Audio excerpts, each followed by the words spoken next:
Welcome back to my YouTube channel. If you guys are new to the channel, be sure to click that subscribe button and turn on post notifications. I would like to give a special thanks to South Motors Honda for giving me time with the 2022 Honda Accord Touring 2.0.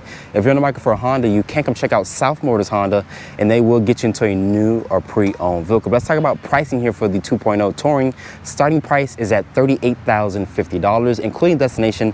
This one stickers for $43,255. If you guys are keeping track of the generation, this is the 10th generation Accord. This was introduced in late 2017, early 2018. So this has been on the market for around 5 to 6 years. And Honda did update the Accord for 2021. They gave it standard full LED headlights. They make the grille wider, and they actually gave this thing a little bit more tech, which is the wireless Apple CarPlay and Android Auto. We'll talk about those features in a moment, but let's talk about the exterior color here. This is a platinum white exterior color, is a $395 charge. But looking at the front fascia here, I always like the Accord. It looks very aggressive, especially with this 10th generation. Honda will be redesigning the Accord for the upcoming year, which is probably 2023 or 2024. So if you guys want the 11th generation, you have to be basically checking out your local dealership in the upcoming years or so. But like I mentioned, standard full LED reflector headlights here with the automatic low and high beam, LED turn signal and daytime running light. There's front parking sensors.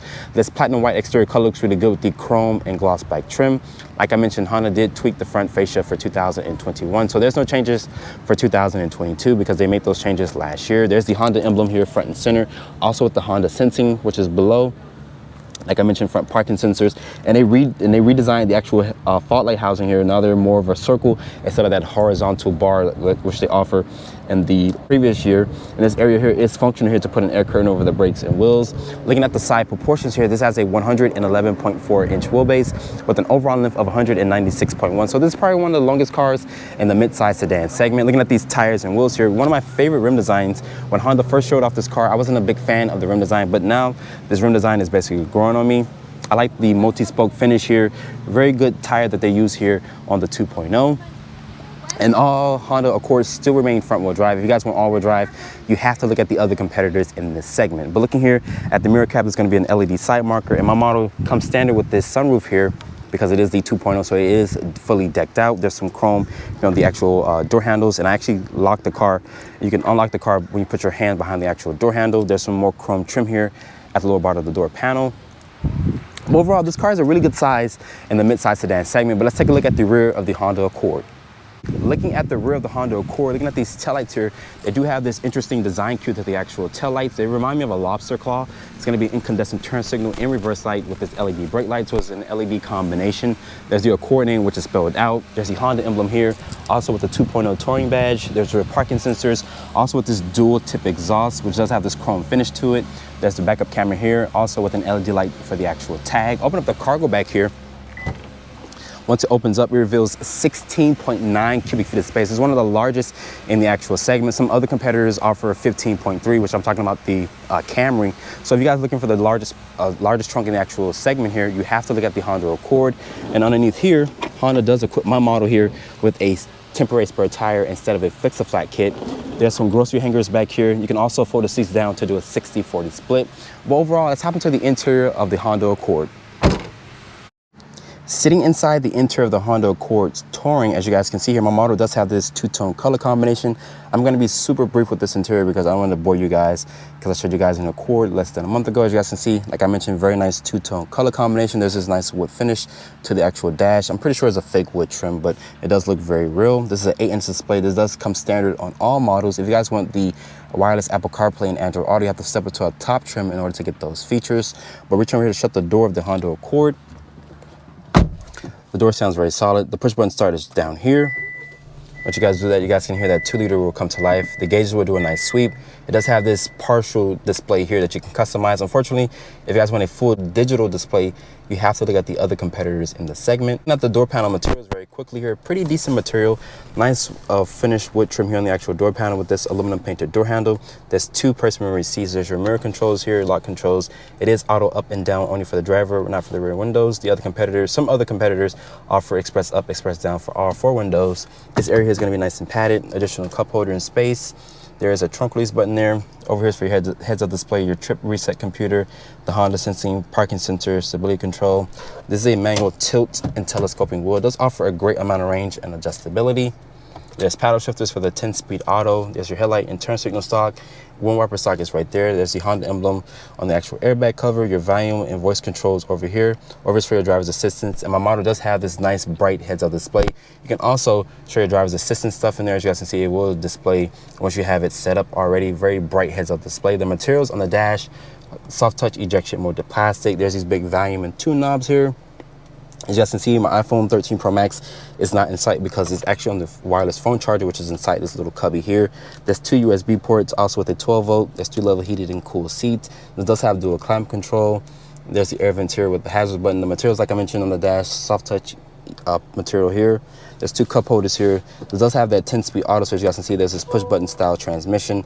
This also has rear cross traffic alert. So what that means is if the vehicle senses that there's something coming, it will put the brakes on for you, so you won't basically hit anyone or something.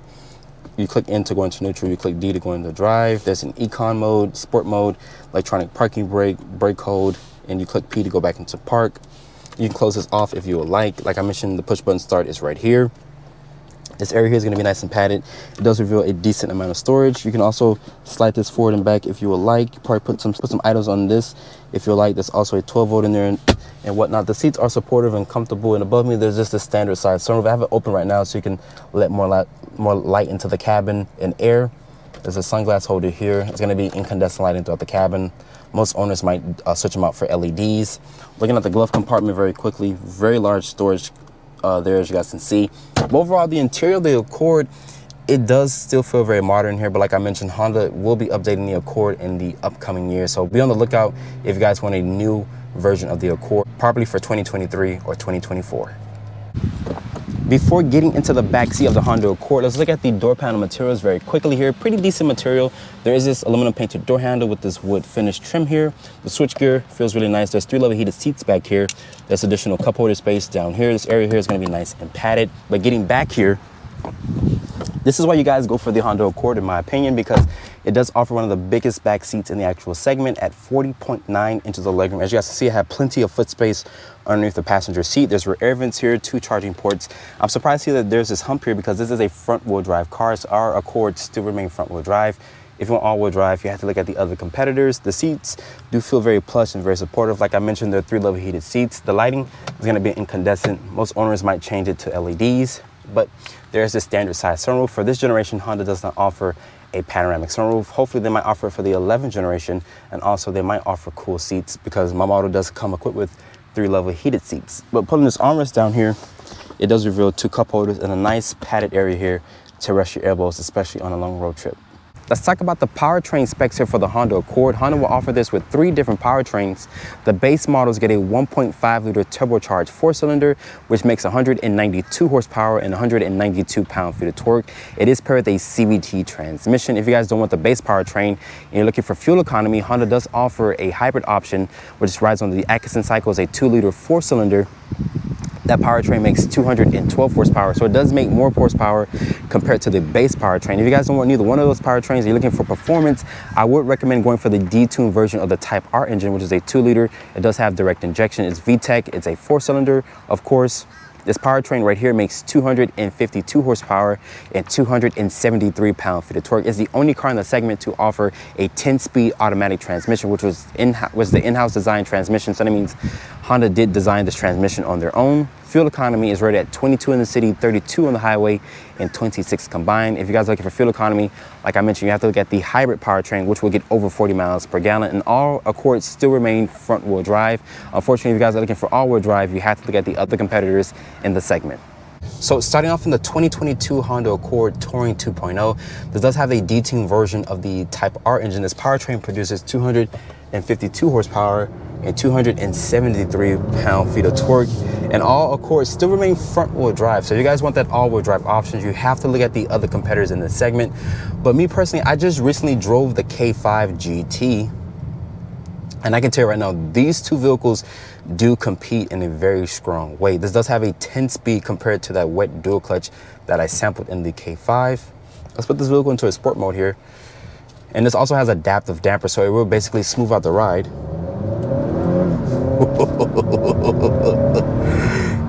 And this vehicle, it puts a smile on my face because it doesn't have a harsh ride. It has a great balance performance and also being a daily commuter, because you can basically still have the performance and drive this vehicle around. So Honda did a really good job when it came to balancing out the performance and basically giving you that daily driver feel that you guys will want once you purchase a car like this.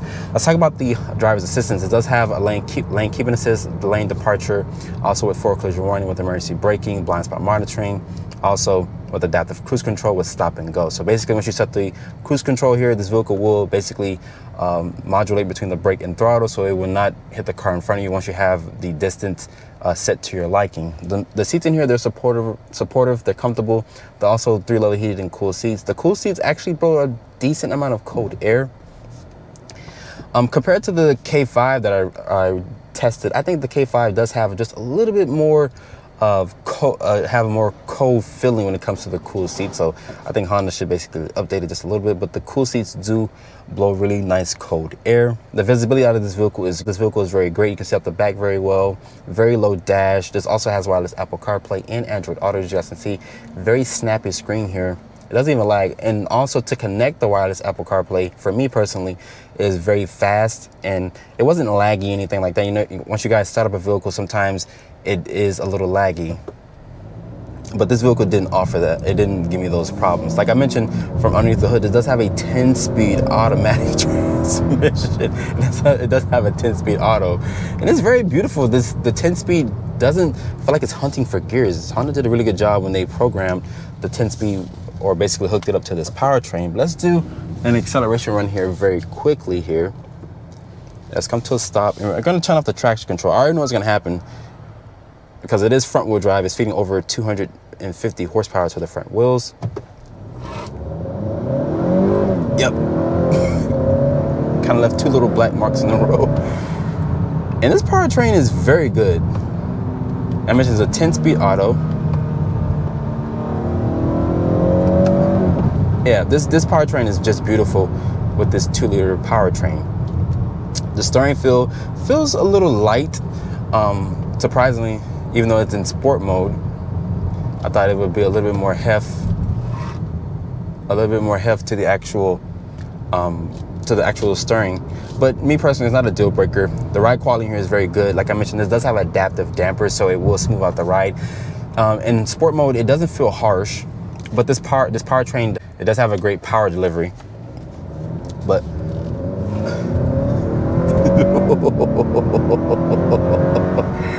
I love this powertrain. This powertrain is just beautiful. But Honda should tweak the sound a little bit. It does sound like a vacuum cleaner, but it's not a deal breaker. It sounds good, especially when you're trying to really get on it. But I'm not gonna brake boost it or anything like that. I'm just gonna floor it from a stop.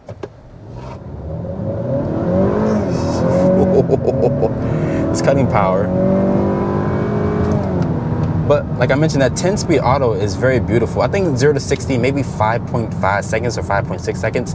So it is up there with the Sonata inline in Kia K5. So really good performance. But you guys, if you guys buy this vehicle, you might be driving it in sport mode, because that's the point of you buying the 2.0 engine. Fuel economy is rated at 22 in the city, 32 on the highway, and 26 combined. If you guys are looking for better fuel economy, I would recommend looking at the hybrid option, because you get over 30 miles per gallon. But if you guys are looking for a well-balanced family hauler that offers performance